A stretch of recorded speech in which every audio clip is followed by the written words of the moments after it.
Bienvenue dans les aventuriers de la pensée. Dans nos derniers épisodes, nous avons joué aux détectives. Nous avons fouillé les archives avec Arlette Farge, espionné Montaillou avec le roi Ladurie. Nous avons vu ce que font les historiens. Mais nous ne nous sommes jamais vraiment posé la question interdite. Comment font-ils? Et surtout, qu'est-ce qu'ils fabriquent au juste? De la science? De la littérature? Aujourd'hui, nous rencontrons l'enfant terrible de l'histoire française.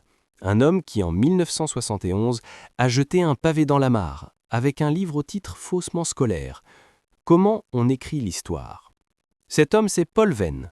Spécialiste de Rome, grand ami de Michel Foucault, il arrive avec une nouvelle choc. L'histoire n'est pas une science, c'est un roman. Un roman vrai, certes, mais un roman quand même.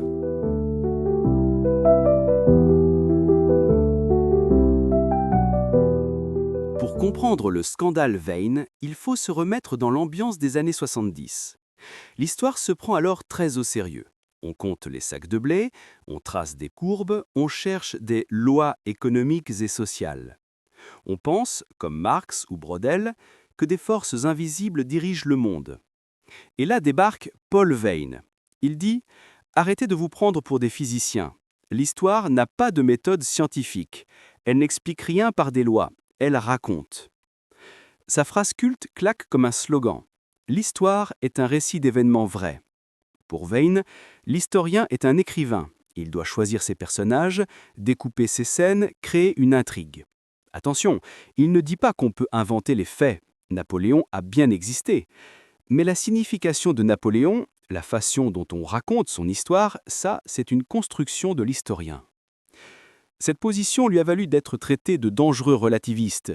Si tout est récit, où est la vérité? Veyne répond avec un flegme amusé. La vérité est dans les faits, mais le sens est dans le récit.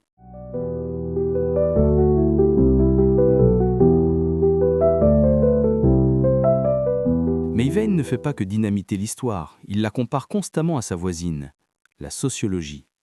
Il est fasciné par le sociologue Max Weber. Pour Veyne, l'historien et la sociologue regardent la même chose, mais pas avec les mêmes lunettes. Le sociologue cherche des règles, des modèles, des types. L'historien, lui, s'intéresse au singulier, au sublunaire, à ce qui n'arrive qu'une fois. Veyne a cette formule provocatrice. L'histoire est une sociologie mutilée. Pourquoi mutilée? Parce qu'elle renonce à chercher des lois universelles. Elle se contente de décrire comment cela s'est passé. C'est aussi pour cela que Veyne est un nominaliste.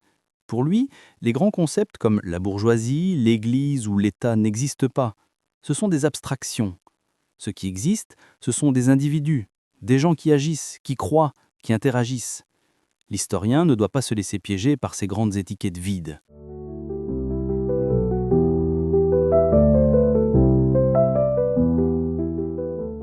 Pour prouver que la vérité historique est une matière mouvante, Veyne écrit un autre livre au titre magnifique, « Les Grecs ont-ils cru à leur mythe ?»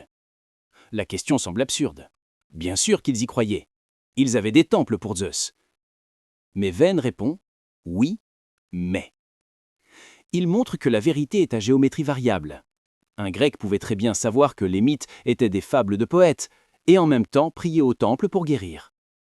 Il nous apprend que le cerveau humain est capable de croire à plusieurs vérités contradictoires. On appelle ça la balkanisation du cerveau. C'est une leçon d'humilité. Veyne nous dit « Nous, les modernes, nous ne sommes pas plus rationnels. Nous avons nos propres mythes et nous y croyons. À moitié, pas plus. » L'histoire sert à ça, à explorer ces différentes manières de croire et de vivre. Comme il le disait, l'histoire, c'est l'inventaire des différences.